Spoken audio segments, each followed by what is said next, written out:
The crystal chandeliers of the Wellington Hotel ballroom cast fractured light across 300 guests in tailored suits and designer gowns. Grace Mitchell stood near the edge of the room, her champagne glass untouched, watching her husband laugh with a group of executives she had never met. His hand rested casually on the small of another woman's back. Not once in the past 2 hours had he looked in her direction. She smoothed the fabric of her emerald dress, the one she had spent 3 weeks choosing, hoping it would remind him of the woman he had married 4 years ago. But Marcus Mitchell had not complimented her when she descended the stairs of their brownstone in Brooklyn. He had glanced at his watch and muttered something about traffic. The ballroom buzzed with conversations about mergers and acquisitions, stock portfolios and vacation homes in the Hamptons. Grace understood none of it.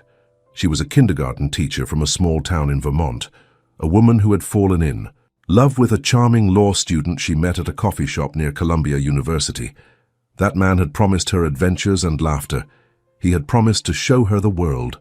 Instead, he had shown her the inside of an empty penthouse apartment where she waited for him night after night, cooking dinners that grew cold on marble countertops. A waiter passed with a tray of appetizers. Grace shook her head politely, her appetite gone. She watched Marcus lean closer to the brunette beside him, his smile wide and genuine in a way it never was when he looked at his wife. The woman laughed, touching his arm, and something inside Grace finally cracked. 4 years. 4 years of cancelled plans and forgotten anniversaries. 4 years of being introduced as an afterthought at company events, if she was introduced at all. 4 years of sleeping beside a stranger who checked his phone more than he checked on her well-being. She set her champagne glass on a passing tray and walked toward the exit. Her heels clicked against the polished floor, each step carrying her further from the life she had tried so desperately to make work. The November air hit her face as she pushed through the hotel doors, sharp and cold and somehow cleansing. The doorman offered to call her a car, but Grace shook her head. She needed to walk, she needed to feel the city around her, the honking taxis and the distant sirens and the crowds of people rushing toward their own complicated lives. Manhattan at night was a universe of strangers, and for the first time in years, Grace did not feel alone in her loneliness. She walked 12 blocks before her feet began to ache. The Brooklyn Bridge loomed in the distance, its lights reflecting off the East River like scattered diamonds. Grace found a bench near the waterfront and sat down, pulling her thin coat tighter against the wind. Her phone buzzed in her clutch. A text from Marcus. "Where did you go? The partners are asking about you." She stared at the message for a long moment. Not where are you, not are you okay, but where did you go? As if her only purpose was to be present for the partners, a decorative accessory to his carefully constructed image. Grace typed her response slowly, her fingers trembling from cold and something deeper. "I am done. Do not come home tonight." She pressed send before she could change her mind. The response came almost immediately. "What are you talking about?" "Stop being dramatic." But Grace was already walking again, her phone silenced and buried in her bag. She did not know where she was going. She only knew she could not go back to that apartment, to that bed, to that life of invisible loneliness. She walked until she found herself outside a small diner in the financial district, the kind of place with flickering neon signs and cracked vinyl booths. A bell chimed as she pushed through the door. The warmth inside wrapped around her like an embrace, carrying the scent of coffee and bacon and something baking in an unseen oven. Grace slid into a booth by the window and ordered coffee. The waitress, a woman in her 60s with kind eyes and a name tag that read Dolores, studied her for a moment before disappearing behind the counter. The coffee arrived in a chipped mug, strong and black. Grace wrapped her hands around it, letting the heat seep into her frozen fingers. Through the window, she watched the city continue its endless motion, indifferent to the small drama of one woman's breaking heart. She did not know how long she sat there. Long enough for the coffee to go cold.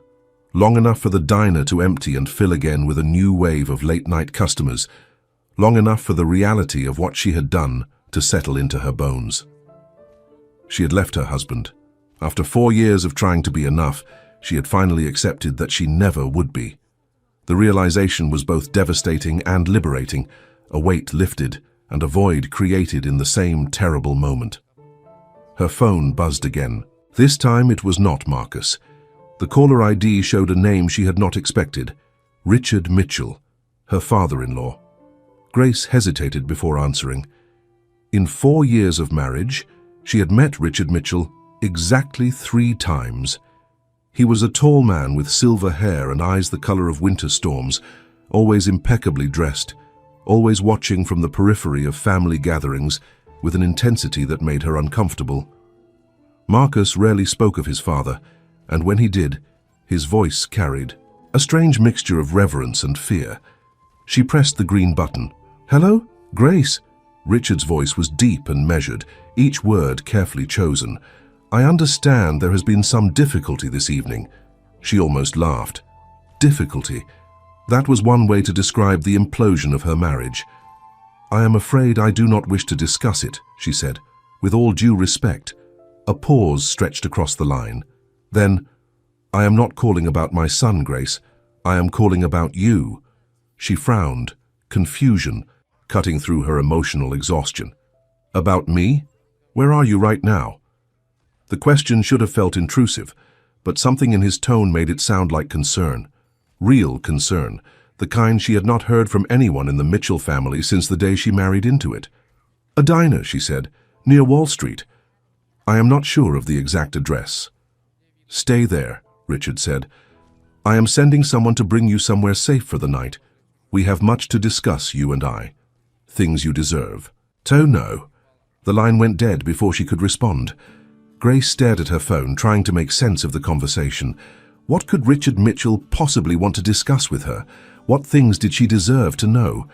And why had he sounded almost urgent, as if her safety was a genuine concern? She thought about leaving, about finding her own way to a hotel, or calling one of the few friends she had made in the city. But something held her in that booth, some instinct that whispered this. Phone call was the beginning of something she did not yet understand. 20 minutes later, a black SUV pulled up outside the diner. A man in a dark suit emerged from the driver's side and walked through the door with purposeful strides. He was younger than she expected, perhaps 35, with a shaved head and the build of someone who spent serious time in a gym. His eyes scanned the room before landing on her. "Mrs. Mitchell." His voice was polite but firm. "I am here to take you to Mr. Mitchell." Grace gathered her coat and clutch, leaving a $20 bill on the table for Dolores. As she followed the man to the SUV, she noticed how his jacket bulged slightly at the hip. She had grown up in Vermont, surrounded by hunters. She knew the shape of a concealed weapon. A chill ran down her spine that had nothing to do with the November cold. The SUV wound through Manhattan's late-night streets, eventually crossing into New Jersey. Grace watched the city skyline shrink in the rearview mirror, replaced by the dark expanse of industrial warehouses and shipping yards. They drove for what felt like an hour before turning onto a private road lined with ancient oak trees. The estate that emerged from the darkness took her breath away. It was a Georgian mansion, 3 stories of red brick and white columns, its windows glowing with warm light. The grounds stretched endlessly in every direction, manicured lawns and formal gardens visible even in the dim illumination of landscape lighting. This was not the suburban house where Marcus had grown up, the modest colonial he had described in their early days of dating. This was something else entirely. This was wealth on a scale Grace had never imagined. The driver opened her door and escorted her up the stone steps. The front door opened before they reached it, revealing Richard Mitchell in a cashmere sweater and pressed trousers, looking nothing like the intimidating figure she remembered from family gatherings. "Grace," he said, stepping aside to let her enter, "thank you for coming." The foyer was all marble and mahogany, dominated by a sweeping staircase and a crystal chandelier that dwarfed the ones at the hotel ballroom. Oil paintings lined the walls, portraits of stern-faced men in antiquated clothing, their eyes seeming to follow her as she passed. Richard led her to a study at the back of the house, a room lined with leather-bound books and dominated by a massive fireplace. A fire crackled in the hearth, casting dancing shadows across Persian rugs and antique furniture. He gestured to a pair of armchairs facing the flames. "Please, sit. You must be exhausted." Grace lowered herself into the chair, her mind racing with questions. "Mr. Mitchell, I appreciate your hospitality, but I really do not understand why I am here." Richard settled into the chair across from her, his storm grey eyes studying her face with an intensity that was almost unsettling.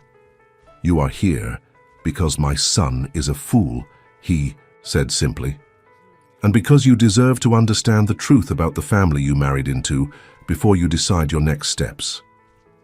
The truth. Richard leaned back in his chair, his expression unreadable. "Grace, what do you know about the Mitchell family business?"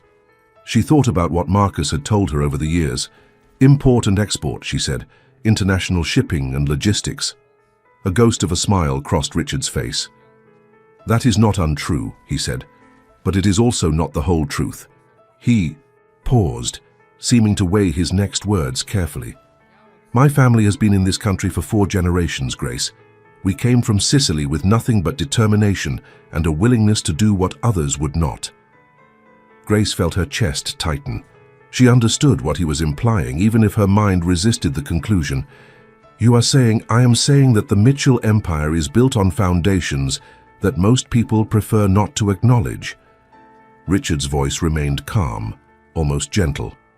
"We operate in the spaces between legal and illegal, between what society permits and what it pretends does not exist.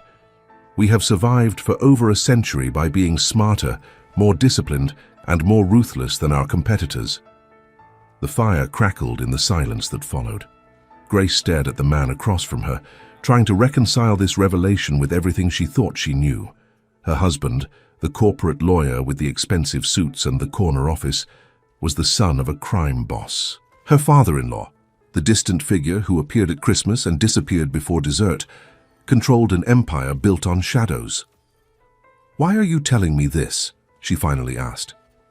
"Because you are leaving my son," Richard said, "and because I believe you deserve to know what you are leaving and what you may still be connected to, whether you wish it or not." Grace's blood ran cold. "Are you threatening me?" Richard shook his head slowly. "No, Grace. I am warning you. There are people in my world who do not distinguish between family and former family, people who might see your departure as a loose thread to be cut." His eyes held hers with an intensity that made her want to look away but could not. "I am telling you this because I want to protect you. Because in 4 years of watching you try to love my undeserving son, I have come to respect your kindness, your patience, and your strength." Grace felt tears prick at her eyes, though she could not say whether they were from fear or exhaustion or the strange, unexpected warmth in his words. "What do you want from me?" she asked. Richard was quiet for a long moment. "Tomorrow we will talk more," he said finally. "Tonight you will rest. There is a guest suite prepared for you on the 2nd floor. In the morning, once you have had time to process what I have told you, I will explain what I am offering." He stood, offering her his hand. "I know this is overwhelming, but I promise you, Grace, I mean you no harm. I only want to give you the protection and the choices my son failed to provide." Grace accepted his hand and rose to her feet. Her legs felt unsteady, her mind a storm of confusion and fear, and something else she could not name. She followed a housekeeper up the grand staircase to a suite that was larger than her entire apartment in Brooklyn. That night, lying in a 4-poster bed beneath silk sheets, Grace stared at the ceiling and tried to make sense of her life. 12 hours ago, she had been preparing for a company dinner, hoping her husband might notice her new dress. Now she was in the mansion of a man who had just admitted to running a criminal organization, and somehow, impossibly, she felt safer here than she had felt in her own home in years. Sleep found her eventually, pulling her down into dreams of chandeliers and gunshots, and a pair of storm-grey eyes that promised protection in a world she no longer understood. Check if you are already subscribed to this channel. If you enjoy stories that reveal the hidden strength within ordinary women facing extraordinary circumstances, this is the place for you. Subscribe now and join us for more tales of courage, transformation, and the power of choosing your own destiny. Morning light filtered through heavy curtains, casting golden stripes across the guest suite. Grace woke slowly, disoriented by unfamiliar surroundings, before the memories of the previous night crashed back into her consciousness. The dinner, the text, the diner, Richard Mitchell and his impossible revelations. She sat up in bed, her mind clearer than it had been in months. Whatever happened next, she could not go back to the life she had been living. That much was certain. A knock at the door interrupted her thoughts. A moment later, a young woman in a crisp uniform entered with a breakfast tray. Fresh fruit, eggs, toast, and coffee, the aroma filling the room with warmth. "Good morning, Mrs. Mitchell. Mr. Mitchell would like to see you in the garden. Room whenever you are ready. There is no rush." Grace showered and dressed in the clothes that had been laid out for her, simple but elegant pieces that fit perfectly. She wondered how Richard had known her size, then decided she probably did not want the answer. The garden room was a glass-enclosed space at the back of the mansion, overlooking a formal garden that stretched toward a distant tree line. Richard sat at a wrought-iron table, a newspaper folded beside his untouched coffee. He rose when she entered, pulling out a chair for her. "You look rested," he observed. "I am glad." Grace sat down, accepting the coffee a server poured for her. "Mr. Mitchell, I appreciate your hospitality, but I need to understand what is happening here." Richard nodded, folding his hands on the table. Direct. "I have always admired that about you, Grace." "Very well. Let me be equally direct." He paused, gathering his thoughts. "My son is a disappointment," he said finally.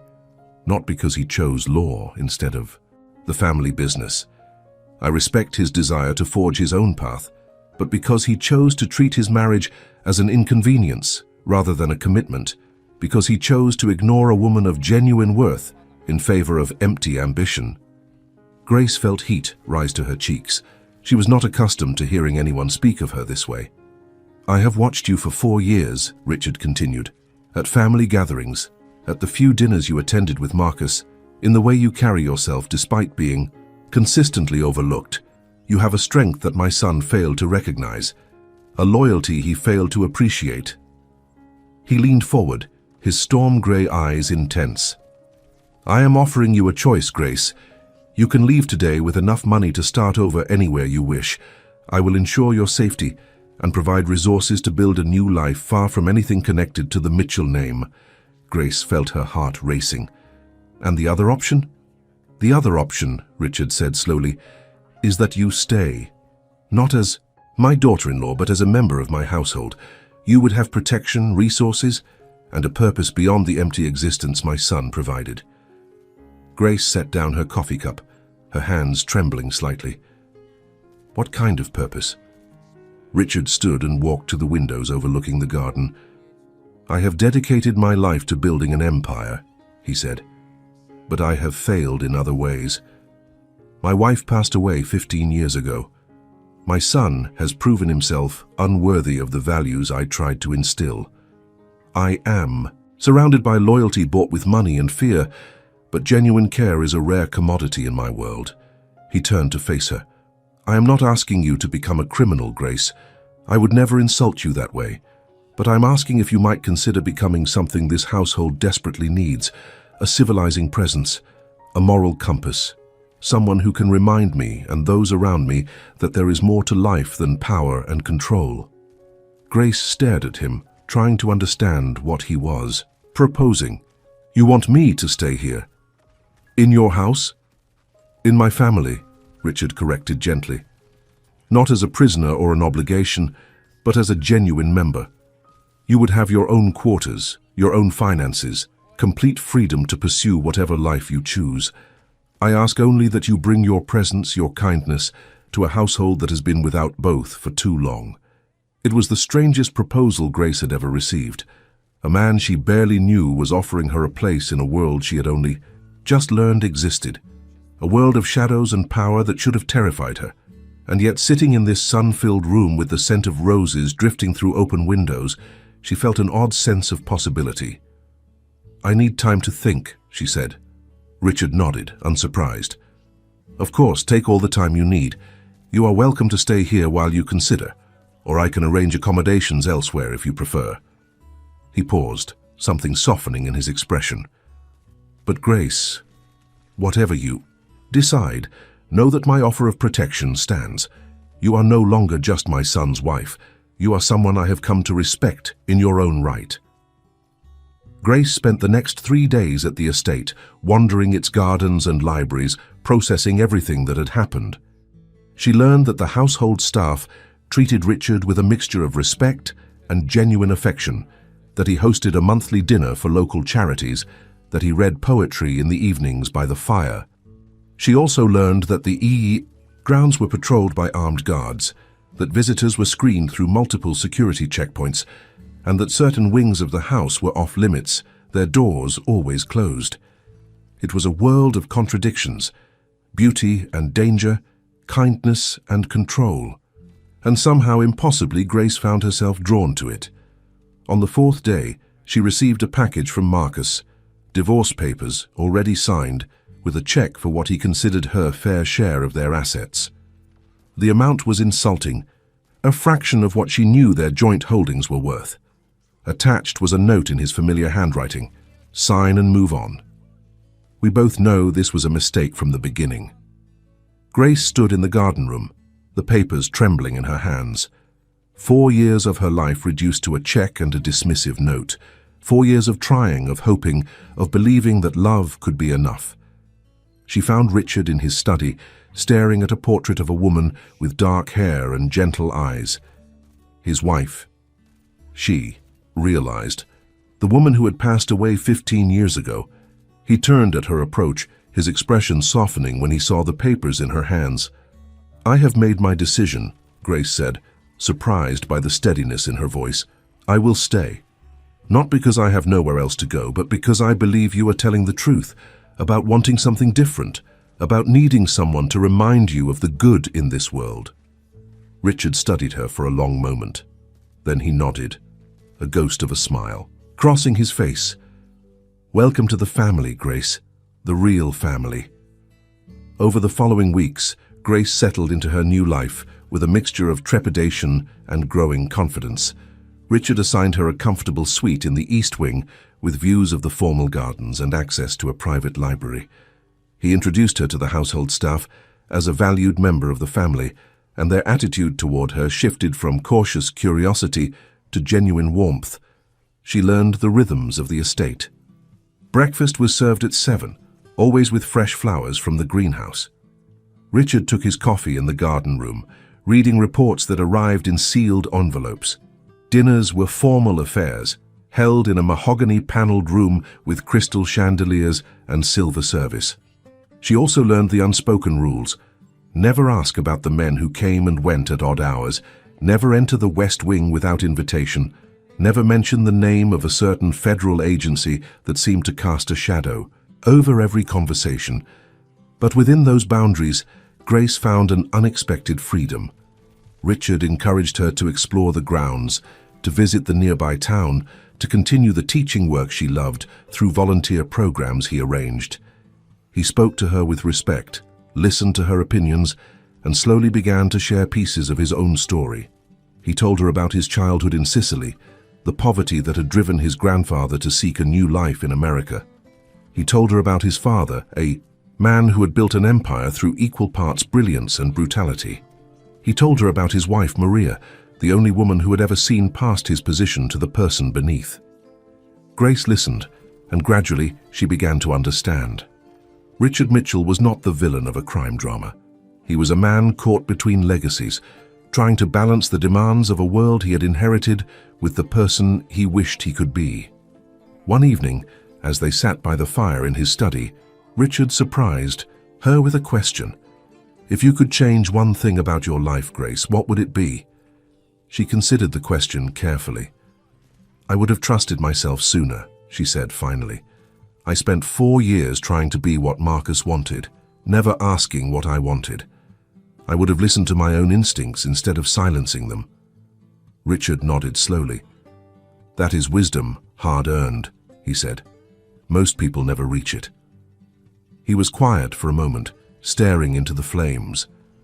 "I would have protected my wife better," he said finally. "I would have seen the signs of her illness earlier. I would have spent less time building an empire and more time being present for the family I already had." Grace felt her heart ache for the pain in his voice. It was the most vulnerable she had ever seen him, this powerful man who controlled an empire of shadows, grieving a loss that time had not diminished. She reached out and placed her hand over his. "Some things cannot be changed," she said softly. "But we can. Choose how we move forward." Richard looked at her hand on his, then at her face. His expression shifted, something warm and almost wondering entering his storm-gray eyes. "You are a remarkable woman, Grace. My son was a fool to let you go." From that moment, something changed between them. Not romance, not yet, but a deepening connection that surprised them both. Grace found herself looking forward to their evening conversations, to the moments when Richard's guard dropped, and she glimpsed the man, beneath the position. But even as this fragile bond grew, shadows gathered on the horizon. Grace did not yet know that her presence in Richard's life had drawn attention from enemies who saw her as a weakness to be exploited. She did not know that Marcus, humiliated by her rejection and suspicious of her sudden disappearance, was asking questions that would lead him down dangerous paths. The storm was coming, and Grace was only beginning to understand the world she had entered. 3 months. After Grace arrived at the estate, spring began to warm the New Jersey countryside. Daffodils pushed through the last traces of snow, and the gardens filled with the songs of returning birds. Grace had settled into a routine that felt almost normal, if one could call anything about this life normal. She had taken over the coordination of Richard's charitable work, organizing fundraisers and volunteer programs that allowed her to use her skills as an educator. The local community had embraced her as someone genuine, a sharp contrast to the polished executives and society wives who typically represented wealthy families in the region. Richard watched her work with an expression she could not quite read. Pride, perhaps, or something deeper, something that made her heart race when their eyes met across the dinner table. One afternoon, Grace was reviewing proposals in the garden room when Richard appeared in the doorway. He was dressed more casually than usual, in jeans and a sweater that softened his typically imposing presence. "Would you walk with me?" he asked. "There is something I want to show you." They strolled through the formal gardens, past the rose arbors and the reflecting pool, until they reached a gate Grace had never noticed before. Richard produced a key and led her through into a wilder section of the grounds where nature had been allowed to grow unchecked. "This was Maria's favorite place," he said quietly. "She called it her secret garden. After she passed, I could not bear to come here, but lately—" He paused, looking at Grace with an intensity that made her breath catch. "Lately, I've been thinking that she would have wanted it to live again." They walked in silence through overgrown paths, past dormant flower beds and a small stone fountain choked with leaves. At the center of the garden stood a wrought-iron bench beneath an ancient oak tree, its branches just beginning to bud with new growth. Richard sat down, and after a moment, Grace joined him.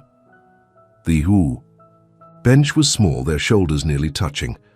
"I have been thinking about what you said," he told her, "about moving forward, about choosing how we live with the things we cannot change." Grace felt her heart pounding, though she could not have said why. "And what have you concluded?" Richard turned to face her, his storm-gray eyes searching her face. "That I have spent 15 years hiding from life," he said. "Building walls, maintaining control, protecting myself from anything that might cause me to feel again." He reached out almost hesitantly and took her hand. "Until you came." Grace felt tears prick at her eyes. "Richard, I am not sure what you are saying." "I am saying that you have changed something in me, Grace." He squeezed her hand gently. "I am saying that for the first time in 15 years, I am not afraid to care about someone, to let someone see who I really am." The moment stretched between them, fragile and full of possibility. Grace knew she should be cautious, should remember who this man was and the world he controlled. But sitting in Maria's secret garden, with spring awakening around them and Richard's hand warm in hers, Caution seemed very far away. "I am not afraid either," she said softly. Richard lifted her hand to his lips and kissed it gently, a gesture so tender it made her heart ache. "Then we will figure this out together," he said, "whatever comes. If you have been touched by Grace's journey so far, by her courage to leave behind what no longer served her and open her heart to new possibilities, take a moment to leave a comment below. Write simply, "Sometimes the greatest strength is choosing to begin again." Let us see how many of us believe in second chances.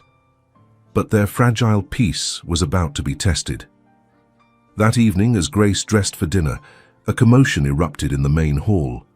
She heard raised voices, the slam of doors, and something that sounded like furniture being overturned.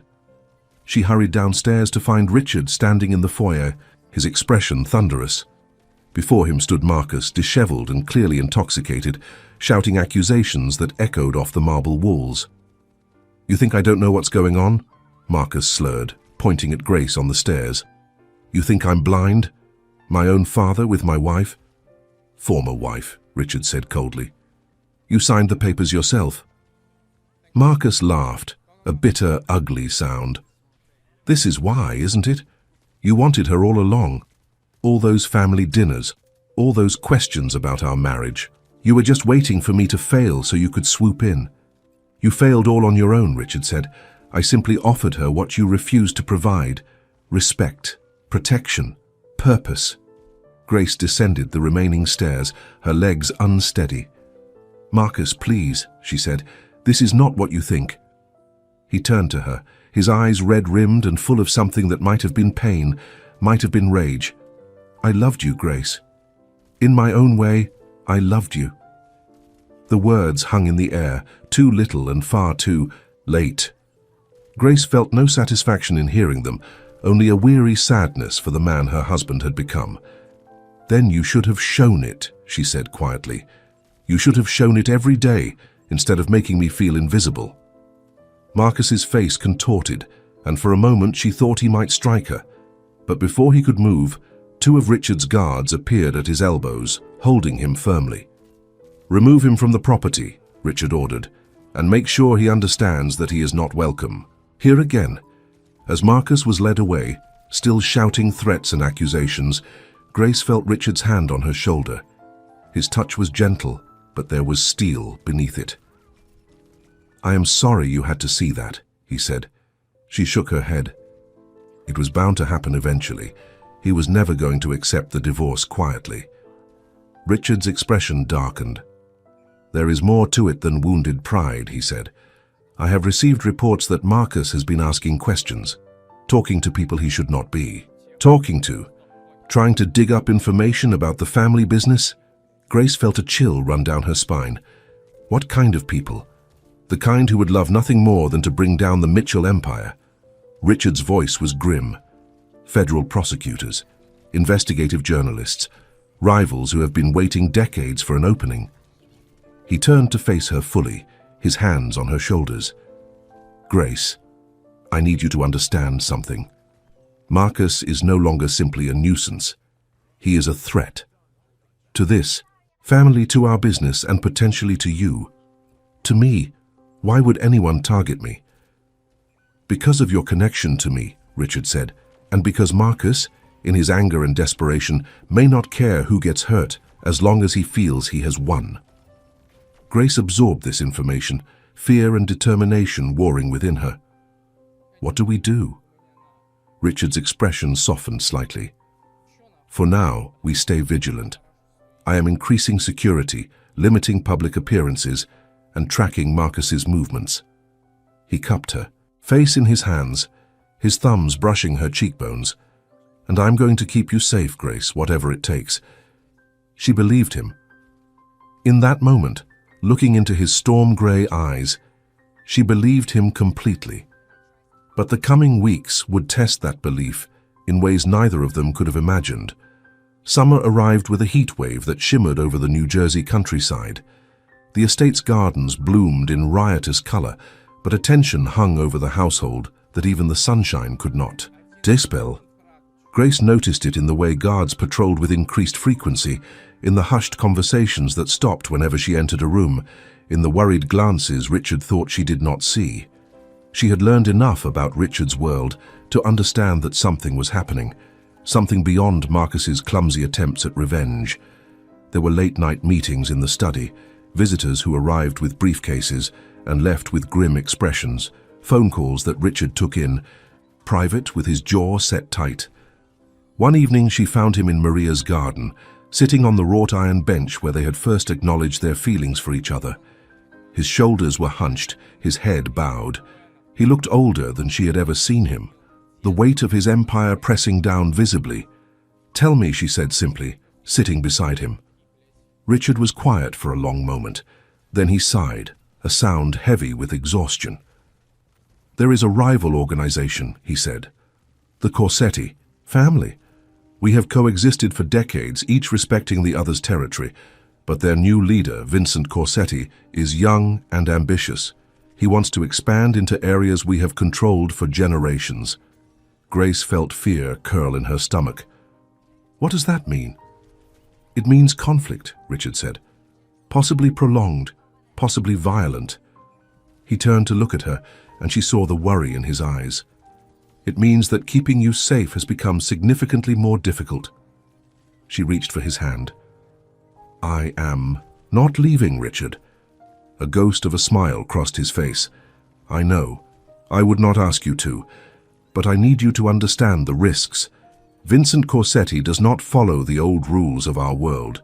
He does not respect boundaries or innocent parties. If he sees you as a way to hurt me..." He did not finish the sentence. He did not need to. Grace thought about the life she had led before, the years of invisibility in Marcus's world. She thought about the woman she had been, willing to shrink herself to fit someone else's expectations. That woman would have run from this danger, but she was not that woman anymore. "Then we face it together," she said. "Whatever comes." Richard lifted her hand to his lips, pressing a kiss to her knuckles. "Together," he agreed. The first sign of trouble came a week later. Grace was returning from a volunteer session at a local school when she noticed a black car following her vehicle.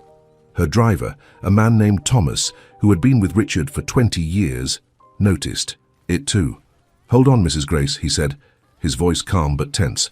"We're taking a detour." What followed was a terrifying 15 minutes of sharp turns and increasing speed, Thomas navigating back roads with expert precision while the black car stayed stubbornly in pursuit. Grace gripped the door handle, her heart pounding, watching the rearview mirror with growing dread. Finally, they reached the estate's security perimeter. Guards emerged from hidden positions, blocking the road. The black car stopped, hesitated, then reversed rapidly and disappeared. Thomas exhaled slowly. "That was too close," he muttered. "We need to report this to Mr. Mitchell immediately." Richard's reaction was swift and decisive. He tripled the security detail, installed additional surveillance throughout the estate, and forbade Grace from leaving the grounds without armed escorts. For 3 days, she did not leave the mansion at all, feeling like a prisoner in a gilded cage. But on the 4th day, Richard came to her with a different expression. Something had changed. "We have intelligence," he said, sitting across from her in the garden room. "Vincent Corsetti is planning something significant, a move against one of our key operations." He paused, choosing his words carefully. "I have to respond, Grace. If I don't, it will be seen as weakness, and weakness in my world invites destruction." Grace felt the weight of what he was not saying. "You're going somewhere," she said. "Somewhere dangerous." Richard nodded. "Slowly. There is a meeting arranged. Neutral ground, a chance to resolve this through negotiation rather than confrontation. But if negotiation fails..." He did not finish. Grace stood and crossed to where he sat, taking his hands in hers. "Then come back to me," she said fiercely. "Whatever happens, you come back." He pulled her close, wrapping his arms around her, in an embrace that felt like both promise and farewell. "I will," he said against her hair. "I swear it." The night Richard left for the Meeting was the longest of Grace's life. She sat in the garden room, watching the sun set and the stars emerge, unable to eat or sleep or think about anything but the man who had become her reason for staying. Hours passed. The house grew quiet around her, the staff moving on silent feet, the guards changing shifts with whispered efficiency. Grace remained at the window, watching the driveway for headlights that did not come. It was nearly dawn when she heard the sound of tires on gravel. She was at the front door before the car fully stopped, watching as Thomas emerged from the driver's seat and rushed to open the rear door. Richard stepped out. There was weariness in every line of his body, and his suit was disheveled, his tie loosened. But he was whole. He was alive. Grace flew down the steps and into his arms, not caring who saw or what they thought. She buried her face in his chest, feeling his heartbeat against her cheek, steady and strong and real. "It's done," he murmured, against her hair. "Vincent Corsetti has agreed to respect the traditional boundaries. There will be peace." "How?" she asked, pulling back to look at his face. A ghost of a smile crossed his features. "I made him an offer he couldn't refuse," he said, "something his ambition valued more than conflict with us." He cupped her face in his hands. "I told you I would come back, Grace. I always keep my promises." In the days that followed, the household slowly returned to normal. The extra guards were reassigned, the constant surveillance eased, and Grace was once again able to move freely beyond the estate's grounds. But something had shifted between her and Richard, a deepening of connection that came from surviving crisis together. They spent long evenings in the garden room, talking about everything and nothing. Richard shared more of his history, the choices he had made, and the regrets he carried. Grace told him about her childhood in Vermont, her dreams of making a difference in children's lives, the way her marriage to Marcus had slowly eroded her sense of self. One night, as they sat together watching a summer storm roll across the distant hills, Richard took her hand in his. "Grace," he said, his voice serious in a way that made her heart race. "These past months you have given me something I thought I had lost forever. Hope. Purpose. The belief that I can be more than the role I was born into." She turned to face him, seeing the vulnerability in his storm-grey eyes. "Richard, I feel the same way. You saw me when no one else did. You gave me a place where I could become who I was always meant to be." He reached into his pocket and withdrew a small velvet box. Grace felt her breath catch as he opened it, revealing a ring of elegant simplicity, a single diamond set in antique platinum. "I know this world I've brought you into is complicated," he said, "dangerous sometimes, full of shadows and moral ambiguity. But I also know that with you beside me, I am a better man." He paused, gathering courage. "Will you marry me, Grace? Will you make this family real?" Tears streamed down her face as she nodded, unable to find words. Richard slipped the ring onto her finger, and it fit perfectly, as if it had been waiting for her all along. "Yes," she finally whispered. "Yes, I will marry you."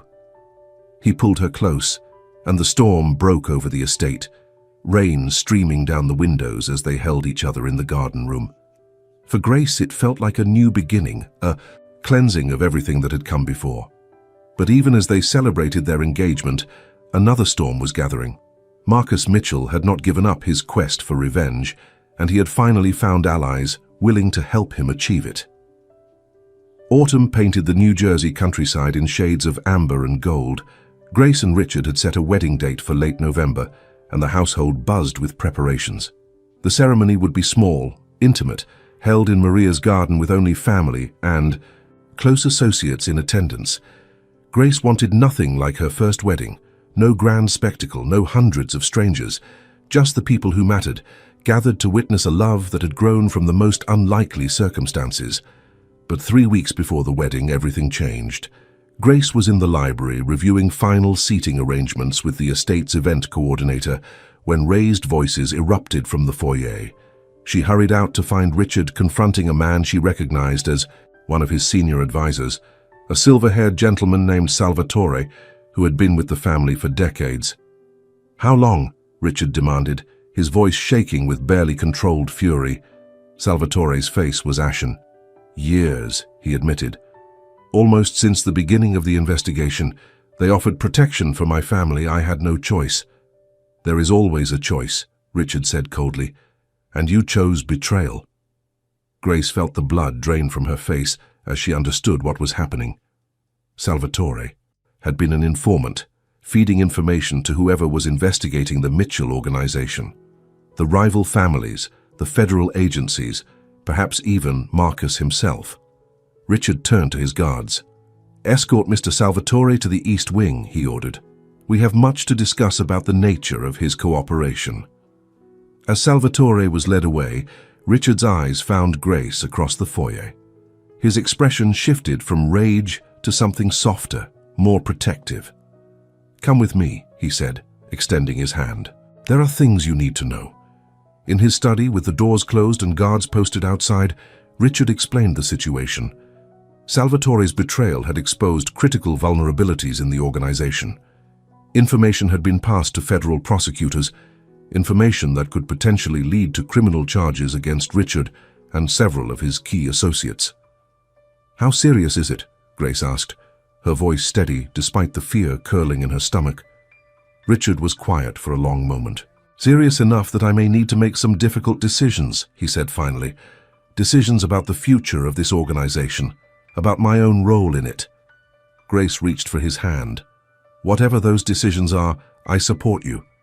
Even if it means walking away from everything I've built." Richard's voice was heavy with emotion.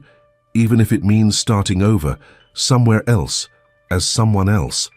She met his eyes without flinching. "I did not fall in love with your empire, Richard. I fell in love with you. The man who reads poetry by the fire. The man who rebuilt a garden for a wife he still mourns. The man who saw me when no one else did." Richard pulled her close, burying his face in her hair. "I do not deserve you," he murmured. "Yes, you do," she said fiercely. "You deserve to be happy, Richard. You deserve to be loved." The following weeks were a whirlwind of activity. Richard brought in lawyers, negotiated with federal prosecutors, and began the complex process of transitioning his organization toward legitimate operations. It was not a quick process nor an easy one, but for the first time in decades, he was actively choosing to change the legacy he would leave behind. The wedding, despite everything, went forward as planned. On a crisp November afternoon, Grace walked down an aisle of fallen leaves in Maria's garden, wearing a simple ivory gown and carrying a bouquet of roses from the estate's greenhouse. Richard waited beneath the ancient oak tree, his eyes bright with unshed tears as she approached. The ceremony was brief and beautiful, their vows spoken in voices that trembled with emotion. When they kissed for the first time as husband and wife, the assembled guests broke into applause, and Grace felt as though her heart might burst with joy. But the celebration was cut short by an unwelcome arrival. Marcus Mitchell appeared at the garden gate, flanked by 2 federal agents. He was smiling, but it was a smile without warmth, the expression of a man who believed he had finally won. "Congratulations," he called out, his voice dripping with false cheer. "I hope you don't mind if I interrupt your special day with some news." Richard stepped in front of Grace, his body tense. "Whatever you have to say it, and leave." Marcus's smile widened. "The federal prosecutor has accepted my testimony.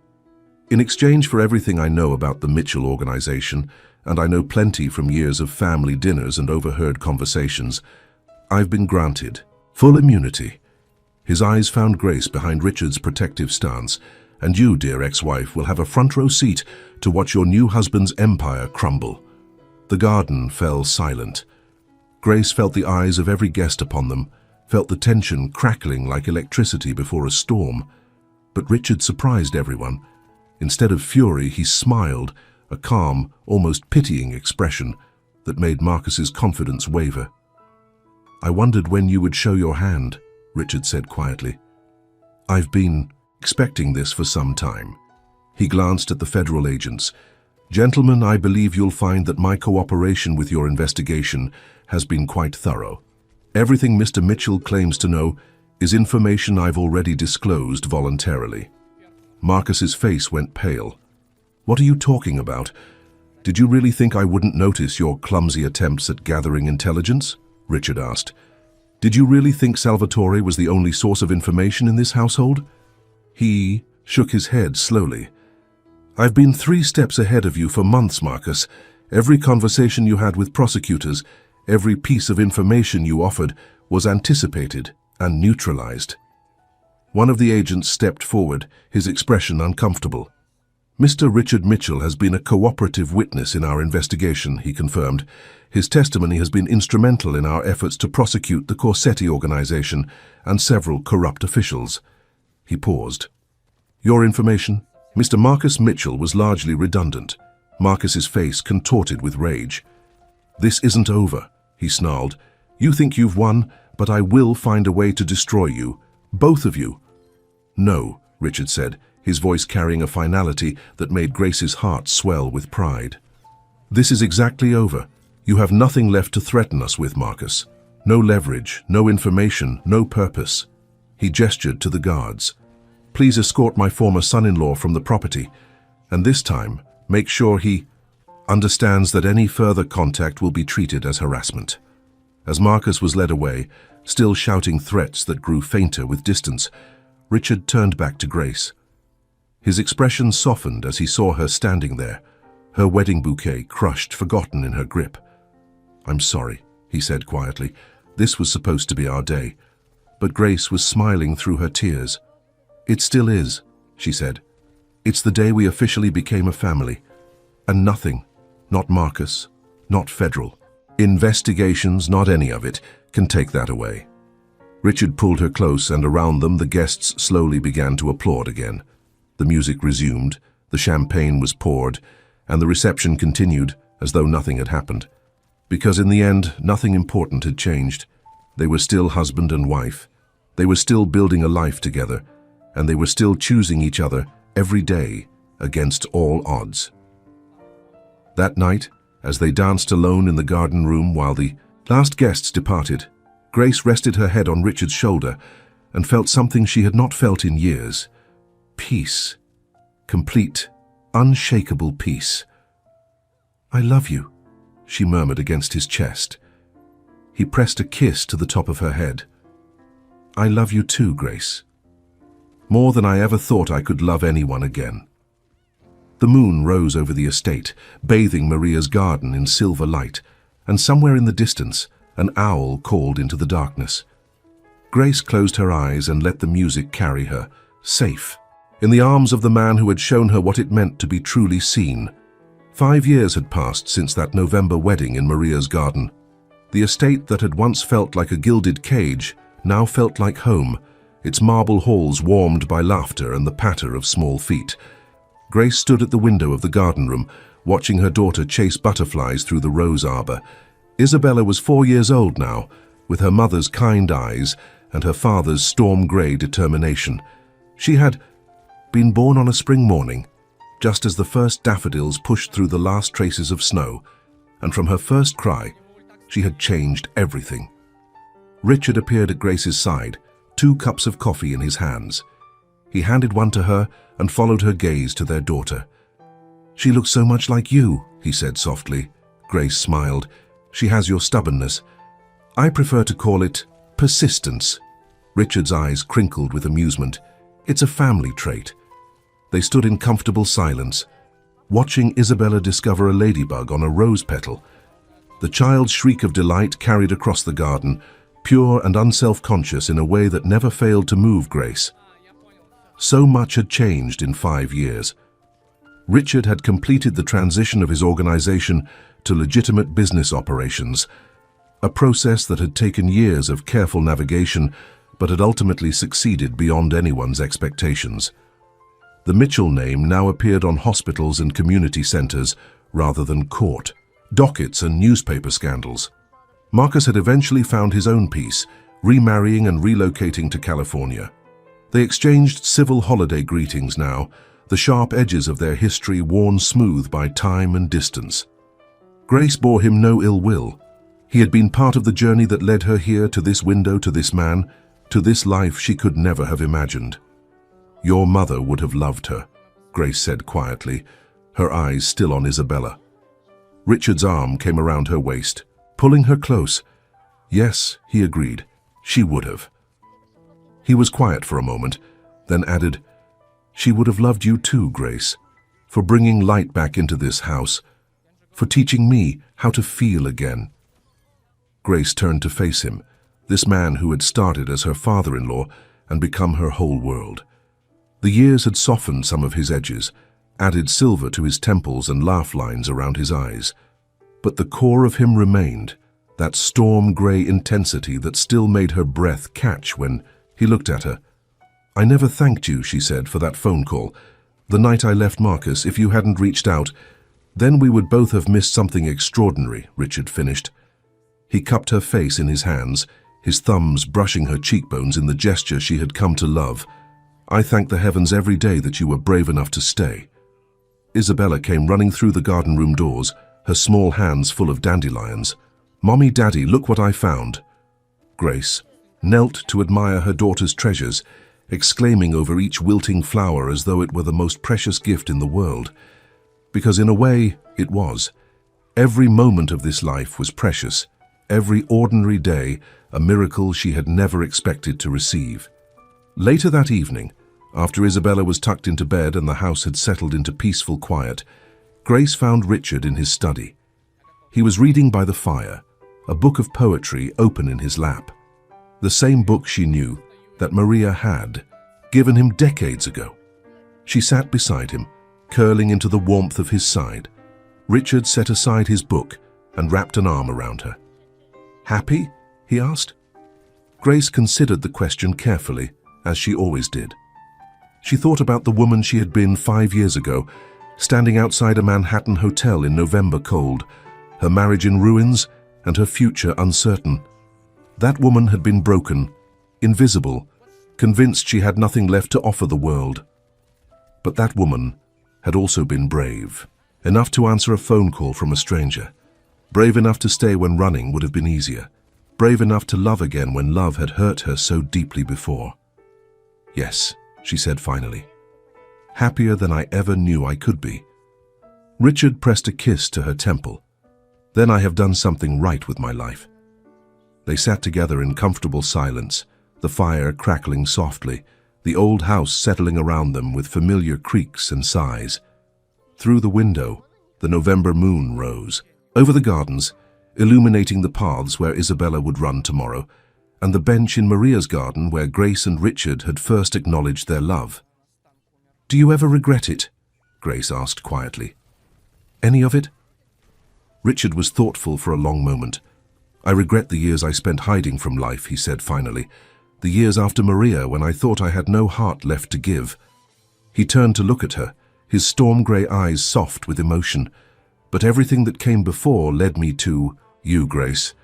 Every choice, every loss, every moment of darkness. And I would not change the path if it meant losing the destination." Grace felt tears prick at her eyes, but they were tears of joy, of gratitude, of profound and overwhelming love. She pressed closer to him, feeling his heartbeat against her cheek, steady and strong and endlessly reassuring. "Thank you," she whispered. "For what? For seeing me, for choosing me, for building this life with me." Richard tilted her chin up and kissed her, softly, a kiss that held 5 years of shared history and a lifetime of promises still to keep. "Thank you for saving me, Grace," he murmured against her lips. "I was lost in my own empire, surrounded by power and control, but desperately alone. You showed me what it meant to truly live again." The fire crackled, the moon rose higher. And in a study lined with leather-bound books and filled with memories of love lost and love found, 2 people who had found each other against all odds held on to what they had built together. Grace thought about the title of her story, if her life were a story told on a video meant to inspire others. Ignored at her husband's company dinner, Grace ends the marriage, unaware her father-in-law runs the Mafia. It was true, every word of it, but it was also only the beginning. Because the real story, the one that mattered, was about what came after. The courage to stay when running would be easier. The willingness to love again when love had hurt before. The Discovery that home is not a place but a person, and that family is not defined by blood but by choice. Grace had chosen, and in choosing she had found everything she never knew she was looking for. If you have watched this far, it is because you liked this story. Leave a comment saying, "I have watched this far." This way I can get to know you and see who really enjoys the stories here on the channel. Also, if this story touched your heart, please give it a like and share it with someone who needs to hear this message today. And if you have not already, subscribe to this channel to join our community of dreamers who believe in second chances and the transformative power of love. Thank you for being here. Thank you for listening. Until the next story, the end.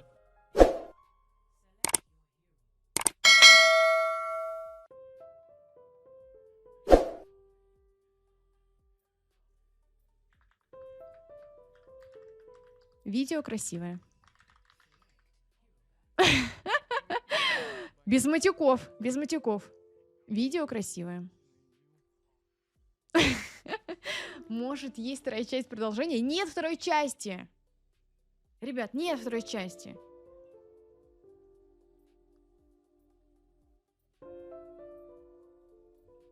Вот что в комментах пишет. Там должно быть другое слово. Типа не обманули, ты логично запишешь. Нет, я пишу в видосе. За дизлайк нужно бесительно писать? Надеюсь, нет. А, ну то, что я пишу. Ну хочется мне оставить отзыв. Чисто грязную разницу в количестве кислорода в воздухе. Грязную в шахтах или каких-то газовых морях. Ладно. Вот так вот были люди, которые пишут такие комментарии. Кстати, это мой первый комментарий будет. Фотостудия ничего не ответила. Ребят. Приветик, Хатори, спасибо большое. Зуб у бабушки белый. Как твои дела? Ну ладно, не буду ничего писать. Ладно, я дизлайк беру, ладно. Ладно, я просто напишу. Я просто ставлю отзыв. Я ждала схождения на Эверест, а меня жестко обманули. Дизлайк, ладно, не буду ставить.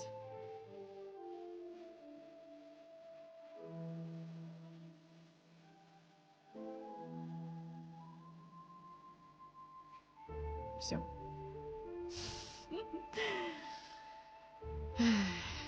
Серджока, привет. Нет, ну вы разве не расстроены? Мы, значит, смотрим, как он говорит, я выжил, добравшись до Эвереста, но он даже не добрался туда. И он даже не сказал, что снимет вторую часть, где будет добираться до Эвереста. Я считаю, что это байтовое название.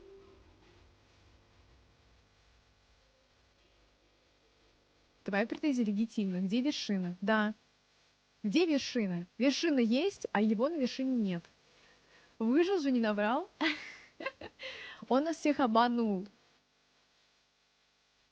Жестко.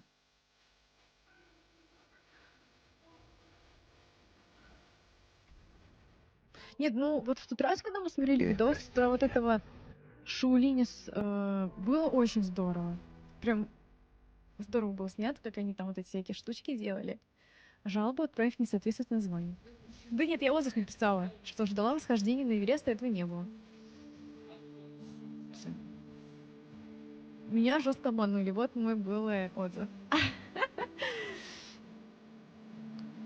А еще набрехал, что он мистер Бист. Отписка. Кстати, да, обманул девчонок, что он мистер Бист. Что-то я хотела еще рассказать.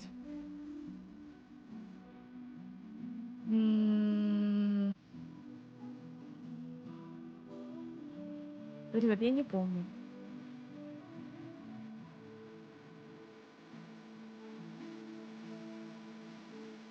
Ну, не знаю, короче, нечего больше, ничего рассказать.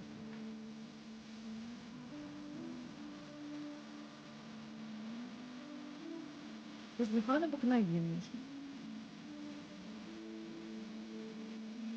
Ребят, расскажите что-нибудь веселое. Недавно начали стримить. В 11 часов.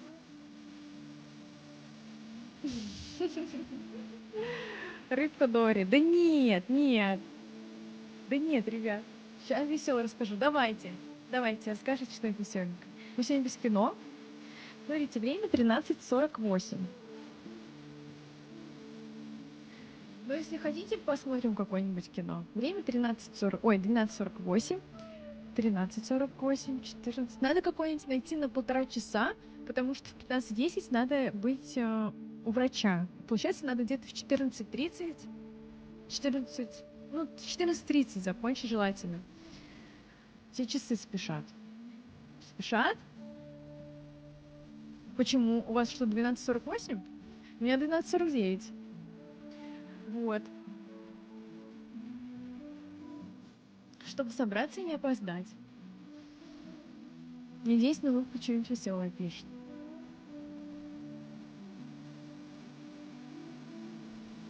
Давайте ввожу топ комедий. Топ комедий, да? На 1 час 40 минут. Ну, 1 час 30, вот так.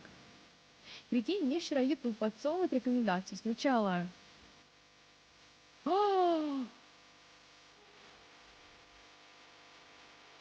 Ужас какой. Ну, это вообще не смешно.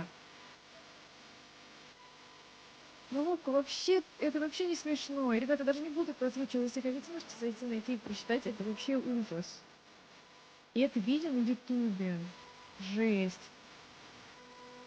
Я не успею это не посмотреть. Скоро на работу нужно. Чем занимаетесь, Сершика?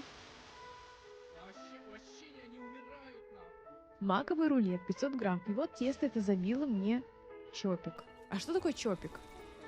Да так, что с слезами на глазах готов был звонить прокуратуру. Не понимаю. Что такое чопик? В каком чате написано? На Кике. Там люди пишут, первый раз пожалел, когда мое любопытство взяло верх, и я пожалел. Ну-ка, ты смотрела первую серию «Черного зеркала»? Не смотри. Ну-ка, ты где? Пришли сюда. Почему я ввожу топ рекомендаций комедий, и мне предлагают «Собачья жизнь»? Там вообще ничего смешного нет, ты там рыдаешь, как, я не знаю, как собака женского рода. А знаете, что посмотрим? Давайте посмотрим «Зависнуть на Палм-Стримске». Давайте посмотрим «Зависнуть на Палм...» Как называется-то, ешки матрешки? «Зависнуть на Палм-Стрит». Одобряем? Чисто первую серию смотрел. Нет, там ужасно, ну-ка. Палм Спрингс. Бездельник и сестра невесты зависнули на праздничном сурка, покоривший критиков. Все, смотрим. Собачья жизнь, фильм трагикомедия. Мне там вообще смешно не было. Ничего смешного там вообще нет. Одна трагедия. А ты смотрела его? Нет, не смотрела. Буду смотреть первый раз. Там есть какие-то там тайм-моменты? Лоу. А вы смотрели? 18+. Блин, надеюсь... Сейчас проверим запретки. Веселая, крутая сатира. Не знаю, ничего веселого и крутого не вижу там. В первой серии. Самая ужасная серия. Одна есть? Нет, не одна. Ягодицы, тату, снова. Тайминги проходят для продолжительности. Голая мужская попа. Тату члена. Угу. Сейчас я быстро проверю на плеере. Рейтинг хороший, 7,3. «Черное зеркало» сама по себе как комедия. Ну, я бы не сказала, на самом деле. Для меня это больше что-то такое, типа триллер, напряженное, извращенческое. Я не припомню в «Черном зеркале» смешную серию. Если что, я смотрела все сезоны и все серии «Черного зеркала». Такое, кстати, необычно. Ребята, а что необычно? Это орган человека, член. Что тут такого? Это даже не тату, а наколка. Но в любом случае, типа, нельзя такое показывать на Твиче. Типа, сексуальный контент. И вот эти всякие игрушки дилда тоже это нельзя показывать. Если есть в кадре. Так, сейчас я быстро. 29:54.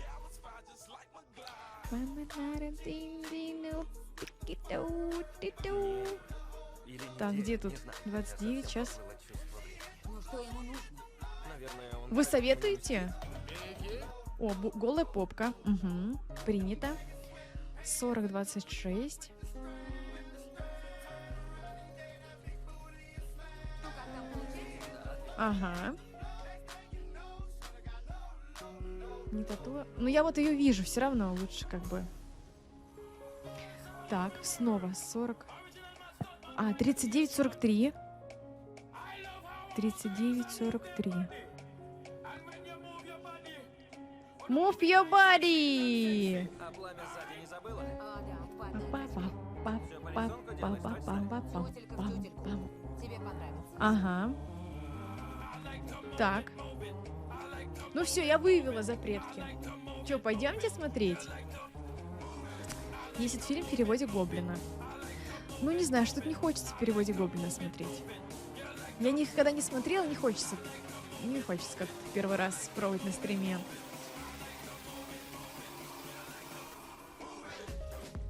А сколько он как раз идет? 1:29. Ну, отлично. Давайте, сколько у нас времени?